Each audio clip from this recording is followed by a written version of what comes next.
दोस्तों अगर आप भी चाहते हैं कि आपका एंजल वन अकाउंट बंद हो जाए तो इस वीडियो को देख लीजिए। स्टेप बाय स्टेप आपको पूरा प्रोसेस पता चल जाएगा कि एंजल वन एप्लीकेशन पर आप अपना अकाउंट कैसे बंद करेंगे, क्या है तरीका। तो एंजल वन पर अकाउंट बंद करने के लिए आपको सबसे पहले क्या करना है, आपको एंजल वन एप्लीकेशन आपको खोलनी है। जैसे ही आप एंजल वन एप्लीकेशन आप ओपन करेंगे तो आपके सामने ये इंटरफेस दिखाई देगा। इसके बाद आपको क्या करना है, आपको यहाँ पर प्रोफाइल का सबसे ऊपर ऑप्शन दिख रहा होगा, प्रोफाइल का ऑप्शन पर आपको आना है। प्रोफाइल ऑप्शन पर आने के बाद आप नीचे स्क्रॉल करेंगे तो आपको यहाँ पर दिखेगा एक ऑप्शन जो है close demat and trading account. ये सबसे नीचे आपको ऑप्शन दिखाई दे रहा है close demat and trading account का, इसी पर आपको सिलेक्ट करना है। तो आपके सामने ये कई सारे ऑप्शन आएंगे। यहाँ पर ये पूछ रहा है कि आप एंजल वन अकाउंट क्यों बंद करना चाहते हैं, तो ये रीजन पूछ रहा है, तो रीजन आप दे दीजिए। बहुत सारे यहाँ पर रीजन दे रखे हैं, आप इनमें से कोई से भी एक रीजन दे दीजिए। जैसे कि ट्रेडिंग में लॉस हो गया आपको, या फिर आप एंजल वन एप्लीकेशन से खुश नहीं है, ये रीजन दे सकते हैं। फाइनेंशियल इशू है, वो रीजन दे दीजिए। या फिर ट्रेड करने के लिए समय नहीं है, ये रीजन भी आप दे सकते हो। और भी नीचे काफी सारे रीजन दे रखे हैं, तो आप कोई भी रीजन यहाँ पर दे सकते हैं। यहाँ पर मैं I am not happy with angel one का रीजन दे देता हूँ। इसके बाद नीचे आप देखेंगे प्रोसीड का ऑप्शन है, इस प्रोसीड के ऑप्शन पर आपको सिलेक्ट करना है। प्रोसीड के ऑप्शन पर सिलेक्ट करेंगे तो आप यहाँ पर देख सकते हैं, यहाँ पर साफ साफ कह रहा है account closure is permanent and can not be reversed. Once the account is close you will lose access to the platform and all your data. और एक बार जब आप अकाउंट बंद कर देंगे तो ये रिवर्स नहीं किया जा सकता और इस प्लेटफॉर्म पर जो भी आपका डाटा है वो आप एक्सेस नहीं कर पाएंगे। तो ये चीज ये बता रहा है। तो बेसिकली इसका कहने का मतलब है कि आप इस अकाउंट को रख लीजिए, लेकिन हमें अकाउंट को डिलीट ही करना है, हमें नहीं रखना अकाउंट को। तो उसके नीचे देखिए आप, नीचे एक ऑप्शन है कंटिन्यू विद क्लोजर वाला ऑप्शन, तो इसी पर आपको जाना है। लेकिन इस पर जाने से पहले दो बात ध्यान रखिए।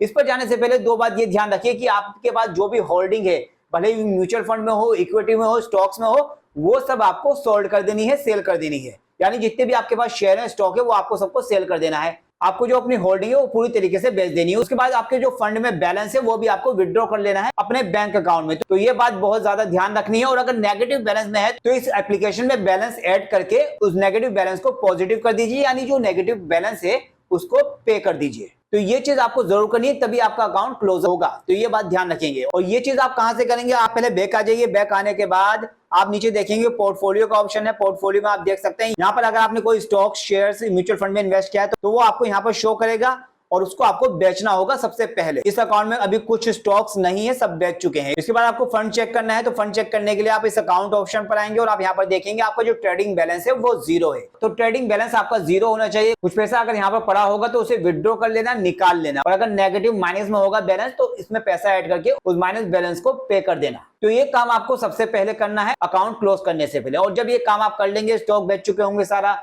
और अपना बैलेंस जो है जीरो कर चुके होंगे, उसके बाद आपको उसी प्रोसेस में आना है, close and demat and trading account वाले ऑप्शन में जाना है। और फिर अपना एक ऑप्शन चूज करने के बाद प्रोसीड करके सबसे नीचे जो ऑप्शन है कंटिन्यू विद क्लोजर, इस पर आपको सिलेक्ट करना है। इसके बाद आपको यहाँ पर तीन बातें बताई जाएंगी। पहला वही सोल्ड एंड विड्रॉ, तो ये मैं आपको पहले ही बता चुका हूँ, ये काम आपको सबसे पहले करना है। उसके बाद आपको कोई स्टेटमेंट डाउनलोड करनी है, रिपोर्ट डाउनलोड करनी है, तो वो आप वो भी कर सकते हैं। इसके अलावा तीसरी बात बताई गई है कि परमानेंट क्लोजर ये है कि अगर आपने एक बार अकाउंट परमानेंट बंद कर दिया तो आप इसे दोबारा 90 दिन के बाद खोल सकेंगे। यानी 90 दिन से पहले आप दोबारा रीओपन नहीं कर पाएंगे एंजल वन पर कोई भी अकाउंट। तो ये बात भी यहाँ पर बता दी गई है। इसके बाद आपको बस यहाँ पर बॉक्स पे टिक करना है और उसके बाद आपको प्रोसीड कर देना है एंजल वन पर परमानेंट अकाउंट बंद करने के लिए। जब आप प्रोसीड करेंगे तो आपके मोबाइल नंबर पर एक ओटीपी आएगा, उस ओटीपी को आपको यहाँ पर एंटर कर देना है। एंटर करने के बाद प्रोसीड टू ई साइन कर देना है। तो उसके बाद आपके सामने ये इंटरफेस आएगा, यहाँ पर आपको आधार नंबर डालना है। आधार नंबर डालने के बाद यहाँ पर आपको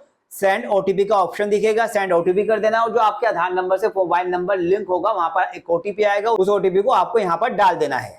अब यहाँ पर ओटीपी डाल देने के बाद आपको वेरीफाई ओटीपी करना है। वेरीफाई ओटीपी जैसे ही करेंगे तो बस आप देखेंगे आप यहाँ पर रिक्वेस्ट रिसीव्ड, यानी कि इनको रिक्वेस्ट जा चुकी है। यहाँ पर लिखा हुआ है कि our team will verify your account closure request and notify you and your registered mobile number and email ID within 3 working days. यानी कि इनके पास रिक्वेस्ट पहुंच चुकी है एंजल वन पर अकाउंट क्लोजर की, और ये 3 दिन के अंदर जो है आपको जवाब देंगे। बस आपको यहाँ पर नीचे गॉट इट कर देना है। लेकिन जरूरी नहीं है कि 3 दिन के अंदर ही आपका एंजल वन अकाउंट बंद हो जाएगा। ये 1 हफ्ता भी ले सकता है, 2 हफ्ता भी ले सकता है। आपके पास मेल आएगा और पूरी तरीके से एंजल वन अकाउंट आपका बंद हो जाएगा। आपको बता दिया जाएगा कि एंजल वन अकाउंट आपका बंद हो चुका है, लेकिन ये 3 दिन से ज्यादा भी समय ले सकता है। इसके अलावा जैसे ही आपने ये रिक्वेस्ट सबमिट की थी तो आपके पास एक मेल जरूर आ गया होगा जिसमें लिखा होगा कि we have received the closure request. Angel One को जो है क्लोजर रिक्वेस्ट मिल चुकी है और ये 3 वर्किंग डेज के अंदर जो है इसको प्रोसीड करेंगे। तो इस तरह का मेल तो आपके पास आ ही गया होगा। बाकी आपका जो अकाउंट क्लोजर का मेल है परमानेंट, वो भी आपके पास जल्दी आ जाएगा। 3 दिन से ज्यादा समय भी ले सकता है, 1 या 2 हफ्ते भी